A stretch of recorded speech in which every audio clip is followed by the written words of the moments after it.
História da Arte, módulo 2. Então, nós vamos dar uma rápida passada pela história da arte no mundo, desde a pré-história até os dias atuais. Nós temos uma grande mudança nas manifestações artísticas do homem, de acordo com o seu modo de vida e o seu conhecimento. A arte manifestada na forma de pintura em paredes é o primeiro registro do homem passando pela terra, e isso fica para sua posteridade. Depois já passamos a ter a arquitetura como forma artística também.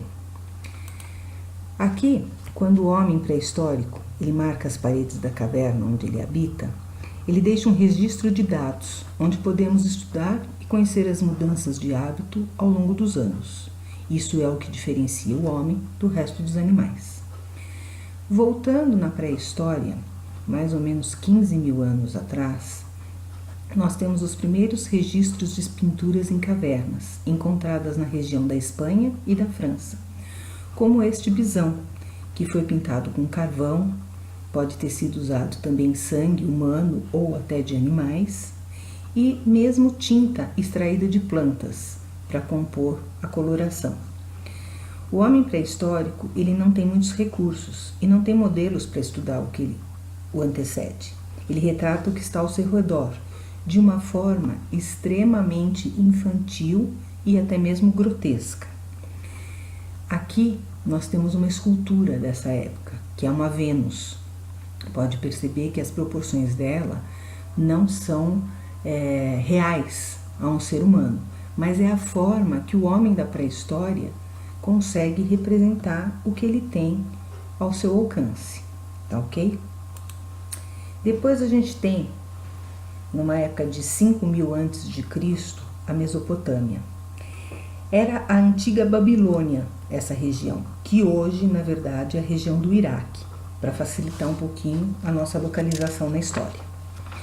Bom, dessa época, nós temos os famosos zigurates, que são essas construções arquitetônicas, né?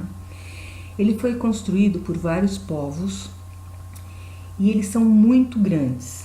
E ao redor dele, ele tem um caminho em espiral que leva até a parte mais alta da construção. O uso de cores na arquitetura é bem normal. Aqui nós só temos um esquema, mas eles usavam também pintura, claro que com elementos naturais, né? Temos também os relevos que são encontrados nas paredes, que definem figuras humanas, mas misturadas com animais. Aqui dá para a gente perceber que o homem ele tem asas, né? Mas também podemos reparar nas roupas que eram usadas, tá certo? Alguns instrumentos, neste caso aqui, pode ser algum tipo de flores que ele estava carregando, mas em outros relevos a gente tem até mesmo a representação de utensílios domésticos, né? O tipo de cabelo, né? E eu chamo a atenção de vocês aqui para a maneira que a figura humana é representada. É o que a gente fala da lei da frontalidade. Então ele mostra assim, olha, o rosto é de perfil, para você conseguir ver o nariz e ter um certo volume, porque quando você olha o rosto de frente, você não consegue ter esse volume, né?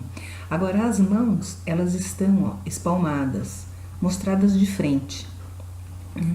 Aqui dá pra gente perceber que os ombros mostram a pessoa como se ela estivesse de frente também. Mas as pernas, estão de lado. Novamente a gente tem o perfil das pernas e dos pés, para poder ter uma ideia de como é o relevo. Então são recursos também dessa época, porque o homem ainda não tem como ser perfeito na sua representação, certo? Depois nós vamos para o Egito, mais ou menos 5.000 anos antes de Cristo. Aí nós temos as enormes pirâmides e imponentes, que na verdade foram construídas para ser tumbas de reis, mas nunca foram usadas realmente, porque durante a construção elas já sofreram muitos saques, porque assim, era uma tumba vista a quilômetros de distância, então qualquer um sabia que aqui dentro tinham muitos tesouros. Mesmo considerando isso, A sua construção é muito interessante e intriga o homem até hoje, porque pensem na falta de tecnologia do homem dessa época e conseguir construir um elemento de arquitetura tão grandioso e tão perfeito. Da mesma forma, nós temos esculturas e pinturas no Egito, porque é um povo que deixou muita coisa para ser estudada. Por quê?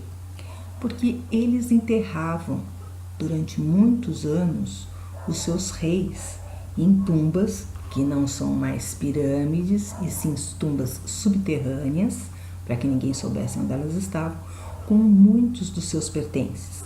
E quando essas tumbas foram descobertas, a gente conseguiu então assim ter uma ideia de como as pessoas eram fisicamente, como elas se vestiam, que tipo de utensílios elas utilizavam, porque tinha tudo dentro das tumbas, até mesmo as perucas que as pessoas usavam naquela época, que era normal.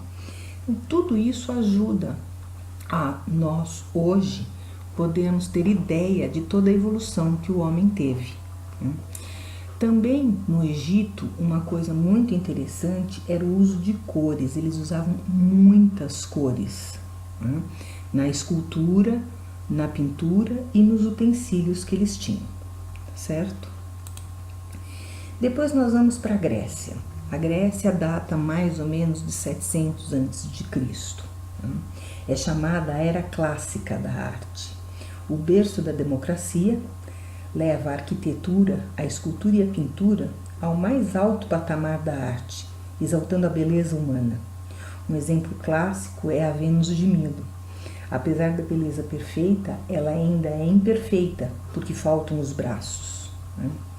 As figuras dessa época, nós também temos as colunas, que na verdade são usadas para sustentar uma parte superior, mas eles faziam não simplesmente a coluna, e sim em forma de gente. Lógico que a figura mais usada ainda é a figura feminina, certo? E aqui nós temos esculpida toda em madeira e sem a cabeça. Então aí a gente vem com a coisa da perfeição, né? Que nunca é perfeita porque não sobrou o elemento completo. Tá? Isso daqui eles esculpiam também figuras humanas de mulheres para colocar na frente dos navios. Diziam que dava sorte.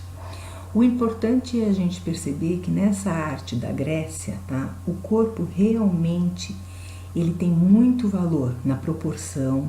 Ele mostra de uma maneira muito bela como as pessoas eram na época.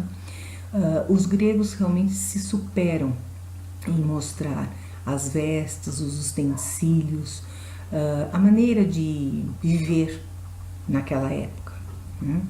E isso dá a nossa sustentação para toda a beleza que vai ser analisada a partir daí para os anos que vão decorrer no mundo. Depois nós vamos para Roma. Tá? Na verdade, nós temos aqui a Itália, mas na época a cidade mais famosa era Roma, com os seus grandes conquistadores, né? Que levam a beleza do mundo e procuram pegar tudo que dos países que eles conquistam, eles procuram pegar tudo que eles tinham de melhor e trazer também para Roma. Então é uma coisa muito interessante. Eu até costumo brincar que eu falo assim que eles são os primeiros globalizadores do mundo, né? Porque os romanos, eles pegam o dos outros, que é interessante, e levam o que é deles de bonito também para os outros. E isso acaba fazendo uma miscelânea que vale a pena. Então, na parte de arquitetura, aqui nós temos representado o Coliseu, que hoje são ruínas, né? Porque ele sofreu também várias invasões, mas a gente pode ver aqui esses arcos perfeitos que sempre foram muito utilizados na arquitetura italiana. E ele dá uma beleza toda especial ao monumento, porque ele visa iluminação, ele visa sustentação e ele também dá acesso de entrada e saída muito rápida. Então, eles tinham realmente uma arquitetura muito bem elaborada. Depois disso daí, nós vamos entrar no século IV, que é a Era Bizantina, né? A famosa cidade de Constantinopla, que hoje é a cidade de Istambul, na Turquia. Ela tem belas construções, muito bem decoradas, com muito mármore e os famosos mosaicos. Tem muito mosaico dessa época. As igrejas já começam a ter as figuras sem perspectiva, como dá para a gente reparar aqui nesse mosaico, né? Elas são chapadas, mas ainda assim você consegue representar as vestes, as cores que eram utilizadas na época, mesas, embora não tenham perspectivas, mas dá para perceber que é uma mesa, certo? Arcos de passagem. Então também é muito interessante toda essa arquitetura, essa pintura, essa escultura, esses mosaicos, que são coisas que até hoje estão super bem conservados, porque foram muito bem feitos na época. Depois nós temos aqui, mais ou menos 476 depois de Cristo, né, o que a gente chama de Idade Média ou Idade das Trevas, que é uma época muito complicada da história. Para as artes também não foi diferente. Por quê? Porque os artistas têm que seguir regras pré-estabelecidas. Eles não têm mais liberdade de criar o que eles gostariam. Então, depois que a gente passa por uma Grécia clássica, com figuras tão belas, nós começamos a nos deparar com falta de perspectivas e rostos que não parecem com rostos humanos. Até uma representação, temos vestes aqui, mas o artista ele tem um modelo. Então, normalmente os reis, os nobres, os plebeus, todos são representados da mesma maneira. É uma coisa muito estranha, mas é um domínio que a gente vai ter por muitos séculos. E isso vai ser também muito representado, além da pintura, da escultura, dos mosaicos, nos livros, porque é uma época em que muitos livros são escritos. E, na verdade, eles tinham os livros mais desenhados do que escritos. No final da época da Idade Média, no século XIII, vai aparecer a época do Gótico. Essa época, ela é muito interessante porque ela tem um avanço muito grande na arquitetura, na pintura e na escultura, aonde o ser humano começa a se preocupar em trazer iluminação para dentro das enormes construções. Então é onde nós vamos começar a ter muitos desses vitrais que são extremamente coloridos e, além deles decorarem a parte interna das construções, principalmente das igrejas, eles trazem a luz para essas construções que dá para perceber que são gigantescas. Esse daqui, visto por dentro, são os famosos arcos ogivais ou arcos góticos, que têm as condições de proporcionarem uma abóboda nas igrejas, principalmente, muito alta, devido ao seu tipo de amarração. E é uma época também em que os artistas vão começar a se destacar, que era uma coisa que a gente quase não conhecia, né? Nome de artista que fazia alguma coisa. E desta época do gótico nós temos o Giotto, que ele participou de muitas obras, muitas construções, e é algo que tem muito valor também, porque são construções que até hoje estão aí. Depois nós temos a época do Renascimento. O Renascimento já é uma época muito mais bonita da história. É o renascer da arte, o renascer da beleza humana, o renascer da valorização de tudo que está ao redor do homem. É um resgate da Grécia clássica, aonde os artistas passam a ser super conhecidos, Nós temos aqui uma época em que os artistas são procurados para fazerem quadros ou esculturas por encomenda, porque não só os nobres, mas também a crescente da classe média, que são os comerciantes em ascensão, querem deixar o seu registro, principalmente em quadros e em esculturas. Tá? Então, o que a gente vai ter nessa época aqui?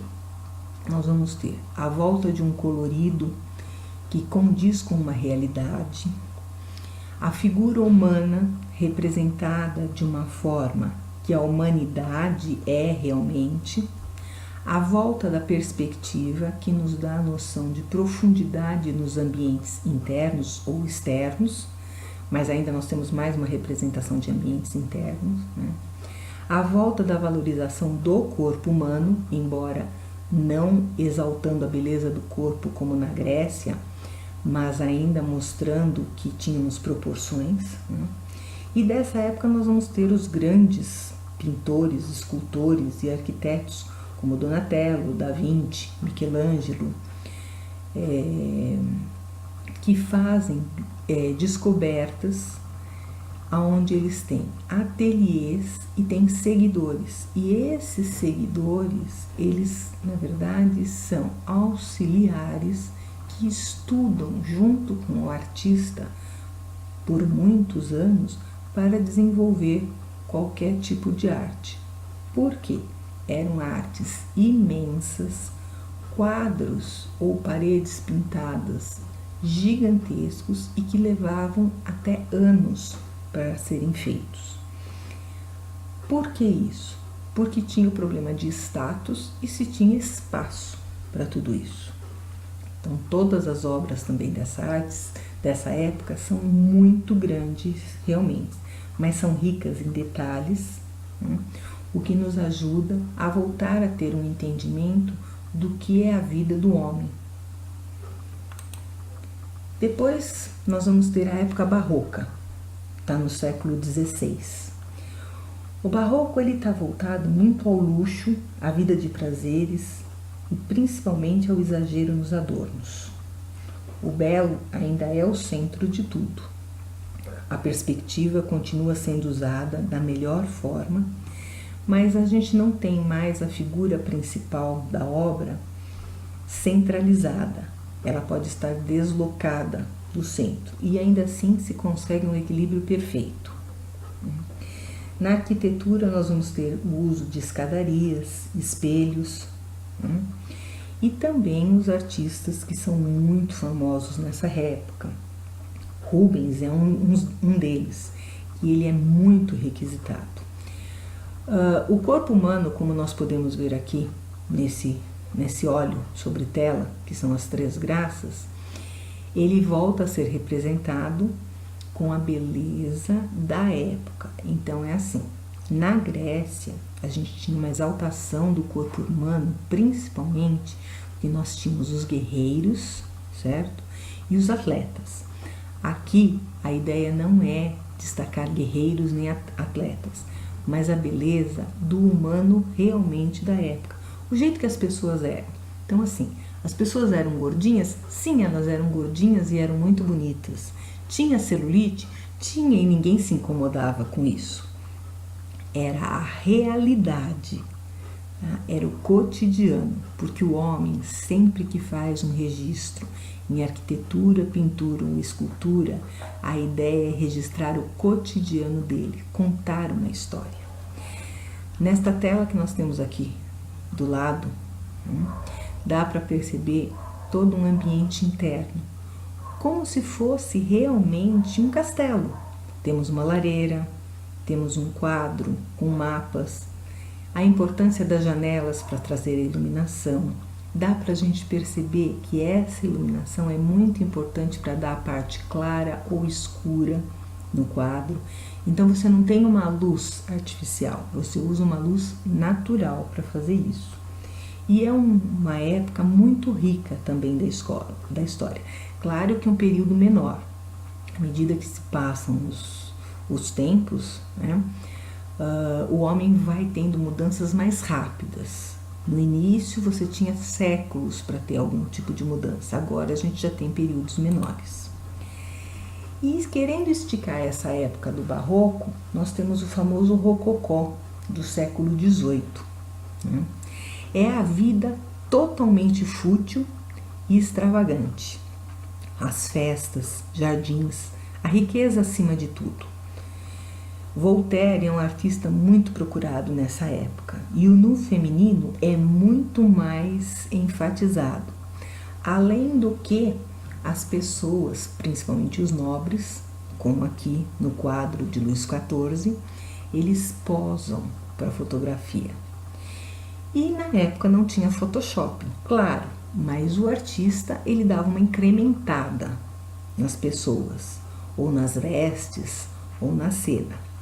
Ainda que, se a gente der uma olhada na carinha do dito cujo aqui, ele é bem feinho, mas fazer o quê? Era o jeito das pessoas. Bom, depois nós vamos entrar no neoclássico. O neoclássico já dá para perceber que é um período mais curto da história, ó, de 1750 a 1850. Os artistas ainda estão em ascensão, eles ganham dinheiro, eles são famosos, né? E essa aqui é uma época de transição das artes plásticas para o início das artes dos ismos, né? Onde o artista se expressa de forma livre. É praticamente a última época onde a gente vai ver a perfeição. A perfeição de que maneira? Esse retrato, porque os artistas pintavam desde o Renascimento praticamente um retrato vivo do que eles estavam vendo. Então, se a pessoa era feia, eles pintavam feia, se a pessoa era bonita, eles pintavam bonita, se estava de dia, eles pintavam com a luz do sol, se as flores estavam realmente na florada, elas eram pintadas. Aqui dá para ver até o sangue, né, que está escorrendo, aquela coisa dramática, porque depois dessa época a gente vai ter uma mudança muito radical na arte, mas está tudo ligado às mudanças que o homem vai ter na vida cotidiana dele, né? As formas clássicas e simples, elas voltam a ser muito valorizadas no neoclássico. Por quê? Porque a gente teve um exagero do barroco e do rococó, e o homem meio que enjoa disso, então ele vai buscar a coisa simples, tá? As pinturas vão representar a realidade com um toque de romantismo.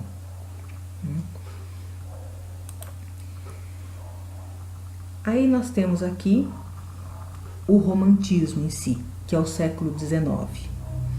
Ele também vai ter as figuras femininas, ele vai demonstrar cenas de batalhas, tá? Ou de fuzilamentos, como é o caso aqui, porque são coisas assim que foram contadas e o artista interpreta da sua maneira.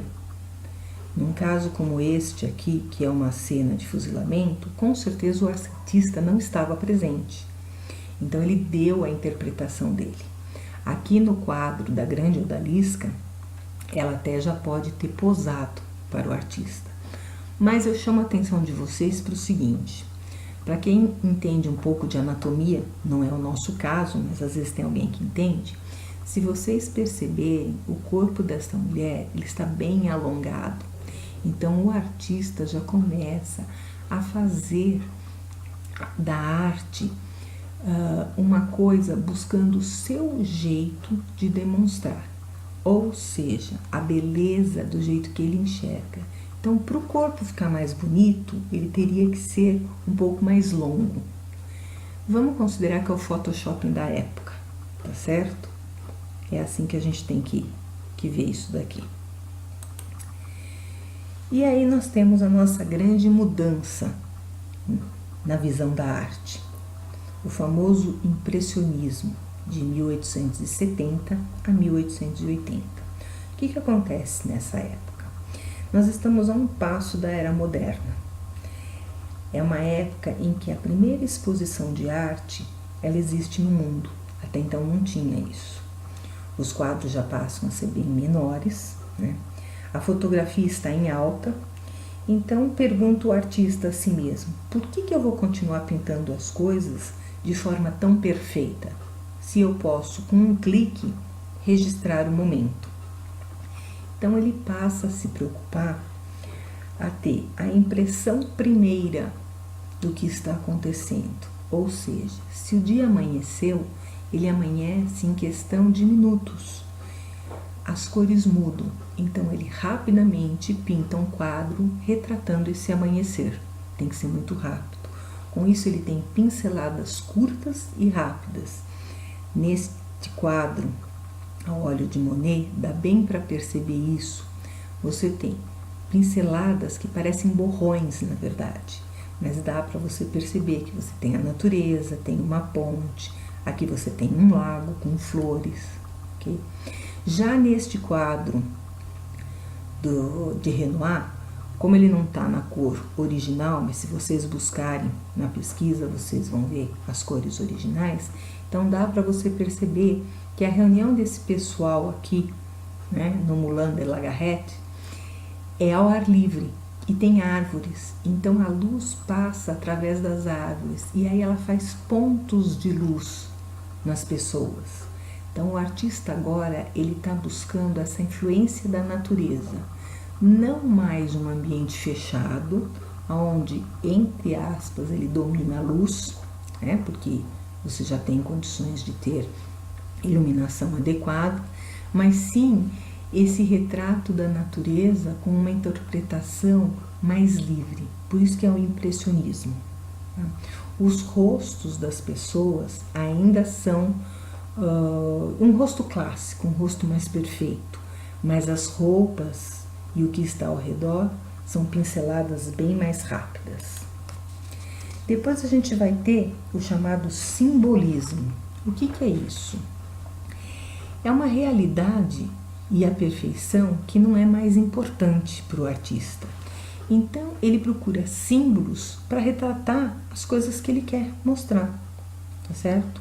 Já que a gente passou pelo impressionismo, onde é a impressão primeira, em que você não tem que perder tanto tempo pintando, então vamos lá.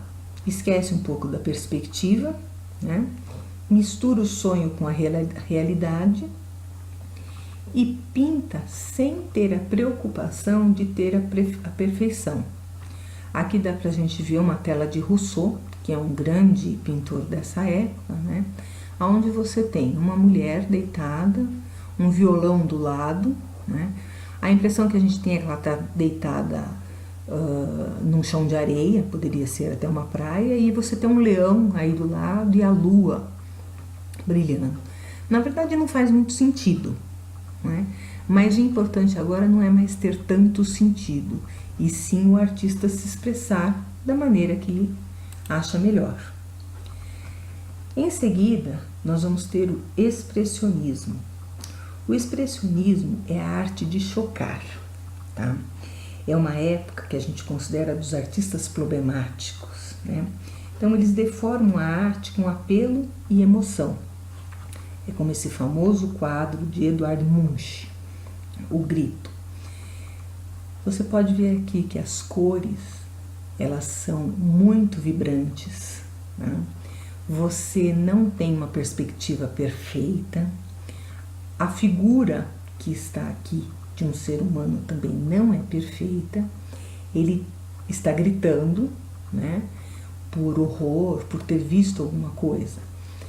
Na verdade, a historinha por trás disso não é importante. O importante é como o artista chama a atenção. É impossível você não olhar um quadro como esse, né? Ele choca pela cena e pelas cores. Do outro lado, nós temos a famosa Noite Estrelada de Van Gogh, aonde você consegue ver, na parte de baixo, o retratinho de uma cidade, casinhas, igreja, luzes acesas, né? Mas um céu que, na interpretação do artista, é um céu à noite que está todo estrelado. Embora a gente olhe para o céu e saiba que ele não é assim, o artista tem a liberdade de mostrar o que para ele é importante. E isso também faz com que ele choque as pessoas, com as cores e o movimento. Em seguida, nós temos o fauvismo. 1905 mais ou menos, né? Também são obras agressivas, tá? Ele é um movimento contra as artes plásticas, embora ele seja arte plástica. Ele tem uma grande influência da arte africana e oriental, então as cores são muito mais vibrantes. É uma arte quase infantil ou primitiva, lembra um pouco o homem pré-histórico, quando ele não tinha recursos para retratar exatamente a figura humana ou os utensílios que ele usava. É visto realmente como uma arte infantil. Depois a gente vai entrar aqui no cubismo. O cubismo nós já estamos no século XX, 1907. É um movimento muito famoso do século XX. Foi liderado por Picasso, que quebra a arte em pedaços e a remonta como um quebra-cabeça que não se encaixa. Qual é a ideia? O artista se expressar da sua maneira. Um quadro famoso é esse Les Demoiselles d'Avignon, de Picasso, né? Onde nós conseguimos ver corpos femininos, embora distorcidos e com um toque de forma geométrica, certo? Os corpos não são mais arredondados, eles têm linhas retas. Conseguimos identificar rostos, mas também temos uma influência das máscaras africanas, certo? E neste outro aqui, que é um quadro de Braque, é legal porque você tem um violão quebrado. Então, assim, dá para entender que é um violão. Você tem as cordas, você tem a parte do buraquinho aqui do violão, que eu não sei o nome disso, me desculpem, né? Mas você, assim, o violão foi quebrado e remontado de outra maneira. Nessa época do cubismo, eles, além de usarem também esculturas e na própria pintura, eles começam também a utilizar sobreposições de materiais. Então, é uma coisa muito interessante, porque o artista, ele está quebrando realmente toda aquela arte clássica e mostrando para o mundo que você pode sim fazer a arte de uma forma muito descontraída. Depois nós entramos no dadaísmo, 1915. Nada mais é do que a anarquia da arte. É o uso de objetos do dia a dia que perdem a sua função original e se tornam objetos de arte. É a ousadia do artista. Dá para perceber que o banco aqui, ele não tem mais a função de banco. Por quê? Porque ele está apoiando uma roda de bicicleta, a qual não é mais uma roda de bicicleta. E isso é arte. Por que isso aqui é arte? Porque ela deixou de ter utilidade, né? E ela passa a ser um objeto para você ter em casa e enfeitar. Na verdade, essas peças não são para você ter dentro de casa. A arte agora ela já está voltada para as galerias de arte, para os museus, para você ir apreciar, não para você levar para casa como um quadro que eram pintados antes, tá? Esse aqui de Duchamp é muito famoso porque é um mictório de banheiro masculino que foi invertida a posição e nem para fonte ele serve mais. Então ele vira arte. O artista está pegando aquilo que ele tem à mão do dia a dia e simplesmente transformando. É uma maneira de ver diferente. Não dá para dizer assim, isso não é arte.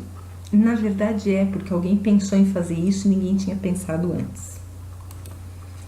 Depois nós entramos no surrealismo. É uma época muito legal. É o delírio completo dos artistas. Então é sonhos, sobreposição de figuras. Nós estamos na época da psicanálise, então o pessoal interpreta os sonhos da maneira mais louca possível, né? E acaba retratando. Alguns ficam até bem interessantes, mas a maior parte das obras realmente elas não fazem sentido. Para o artista até faz. Então aqui, particularmente nesse quadro de Dalí, que conto para vocês que é um quadro bem pequenininho. Eu tinha uma expectativa para ver esse quadro e me decepcionei com o tamanho dele, né? São esses relógios moles. Então conta a história que ele marcou um encontro com uma namorada e a namorada se atrasou muito. Mas quando você fala em amor, o tempo não passa. Então os relógios se derretiam e ele estava lá esperando a namorada chegar. Pelo que conta a história, ela também chegou. Quer dizer, na verdade, se a história é verdadeira ou não, a gente não sabe, mas é muito interessante o artista ter pensado em fazer os relógios se derretendo dessa maneira, ok? Depois nós entramos aqui na arte abstrata. Tá? A arte abstrata, ela já é uma visão diferente do mundo. Nós já estamos em 1910, então dá para perceber que assim as coisas estão correndo, os artistas estão se sobrepondo um pelo outro, né? Mas quem ganha com isso somos nós. Então você tem assim o uso de cores e da geometria.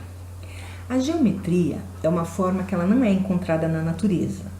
Então, a ideia aqui não é mais retratar uma cena externa, né, seja uma rua, seja um jardim, e nem uma cena interna, de uma sala, um quarto.